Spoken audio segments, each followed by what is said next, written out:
Hello ನಮಸ್ಕಾರ, welcome back to my YouTube channel Puttur YouTuber. ನಾನು ನಿಮ್ಮ ಸಂದೀಪ್ ಮಾತಾಡ್ತಿರೋದು. Welcome to my new blog.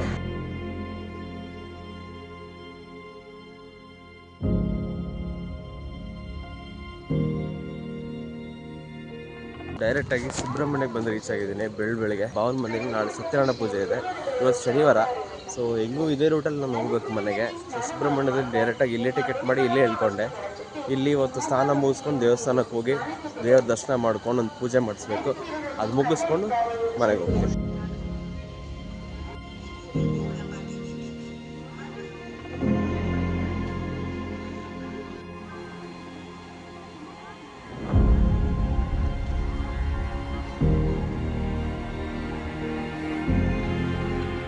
ದೊಡ್ಡ ದೊಡ್ಡ ಮೀನುಗಳಿದೆ. ನೀರು ಇಳಿಯೋಕ್ಕೆ ಭಯ ಆಗ್ತಾಯಿದೆ. ಇಲ್ಲೋ ಚಳಿ ಬೇರೆ ಇದೆ ಗುರು, ಸಿಕ್ಕಾಬಟ್ಟೆ.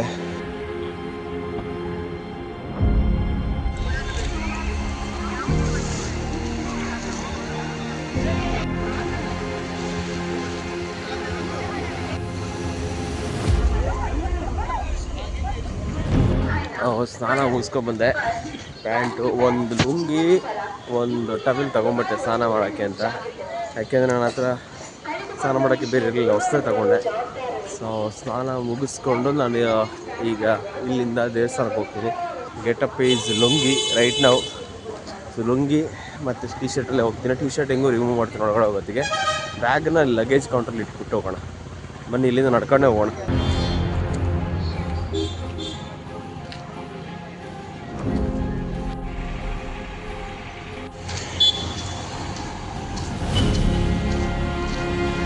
ನಾನು ಡೈರೆಕ್ಟಾಗಿ ಸ್ನಾನ ಎಲ್ಲ ಮುಗಿಸ್ಕೊಂಡು ಬ್ಯಾಗ್ ಶಾಪಲ್ಲಿ ಇಟ್ಟಿದ್ನಲ್ಲ, ಬ್ಯಾಗೆಲ್ಲ ತೊಗೊಂಬಿಟ್ಟು ಒಂದು ಪೂಜೆ ಮಾಡಿಸ್ಬೇಕು.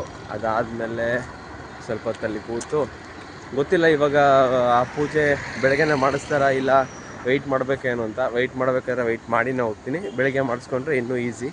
ನನಗೆ ಬೇಗ ಅಕ್ಕನ ಮನೆಗೆ ಹೋದರೆ ಅಲ್ಲಿ ಏನಾದ್ರು ಕೆಲಸ ಮಾಡ್ಬೋದು. ಸೊ ನೋಡೋಣ.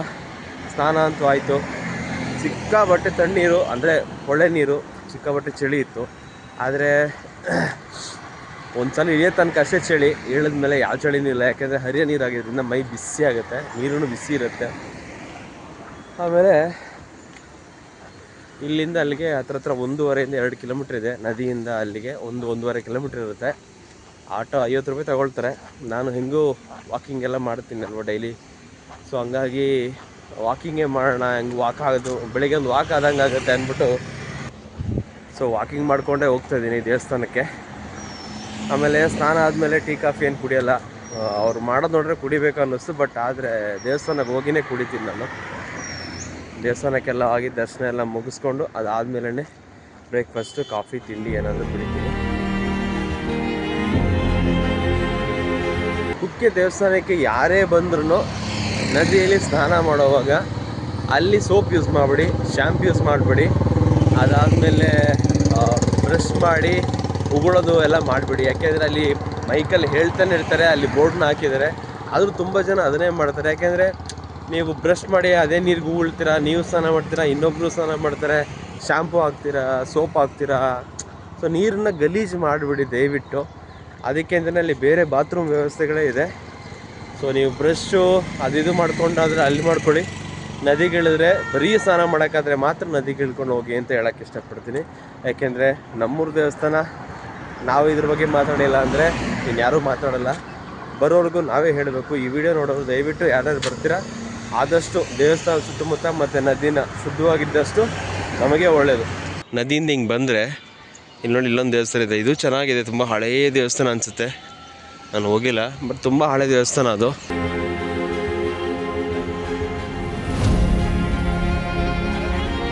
ಇಲ್ಲೂ ಒಂದು ಗಣಪತಿ ದೇವಸ್ಥಾನ ಇದೆ ನೋಡಿ, ತುಂಬ ಚೆನ್ನಾಗಿದೆ ಒಳಗಡೆ.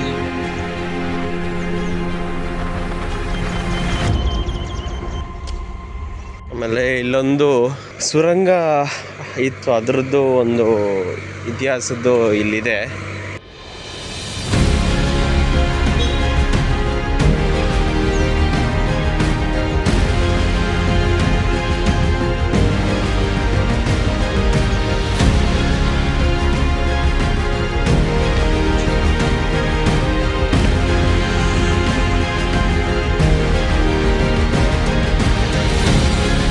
ಒಂದು ಕಡೆಯಿಂದ ಸ್ವಲ್ಪ ನೆರಳು, ಒಂದು ಕಡೆಯಿಂದ ಸನ್ರೈಸ್ ಆಗ್ತಾ ಇದೆ. ಭಾಳ ಚೆನ್ನಾಗಿದೆ ನೋಡೋದಕ್ಕೆ. ಒಂದು ಸ್ವಲ್ಪ ಮಂಜು ಹಂಗೆ ಮೋಡ ಮುಸ್ಕೊಂಡ್ಬಿಟ್ಟಿದೆ.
ಬ್ಯಾಗ್ ಇತ್ತು, ಆ ಬ್ಯಾಗ್ನ ಇಲ್ಲಿ ನಾನು ಲಗೇಜ್ ರೂಮಲ್ಲಿ ಇಟ್ಟಿದ್ದೀನಿ. ಫ್ರೀ ಇದೆ ಲಗೇಜು ಮತ್ತು ಫುಟ್ವೇರ್ ಇಡೋಕ್ಕೆಲ್ಲ ಫ್ರೀ ಇದೆ.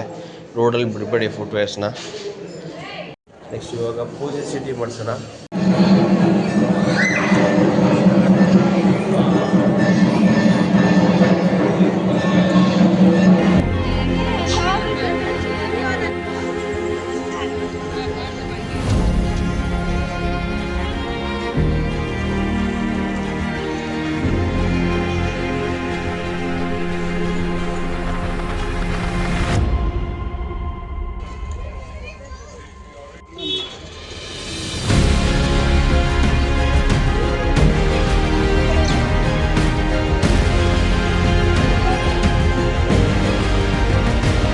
ಸಮರ್ಪಣೆ ಆದಂಥ ಬೆಳ್ಳಿ ರಥ